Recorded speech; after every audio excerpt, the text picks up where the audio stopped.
দেখুন আমি ঠাকমার বাড়িতে আসলাম আর দেখুন ঠাকমা কি নিয়ে বসছে। তুমি এটা কি খাচ্ছ? বেল। পুরো গাছ পাকা বেল? এ কি বেল পচে গেছে নাকি?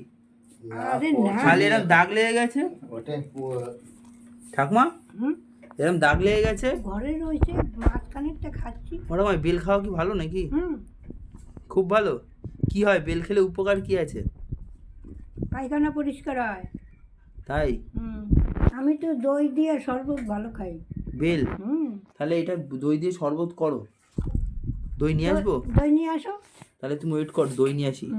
থাক, তুমি আজকে এই গোটা দেখাবা কিন্তু। এই গোটা বেলটা আমি বেলের দই দিয়ে করে দেখাবো। তুমি এই গোটা বেলটা রেখে দাও, তুমি এটা খেয়ে নাও, কালকে দই নিয়ে আসবো, আরো বেল পড়বে, নিয়ে তখন করবো, ঠিক আছে? তো দেখুন ঠাকুমাই গরমে দেখুন পাকা বেল খাচ্ছে, গাছ পাকা বেল। এটা কখন পড়েছে, সকালে? না না, 4-5 দিন, ওই জন্য একটু লাল হয়েছে। ভালো ভালোটা খাবো যে।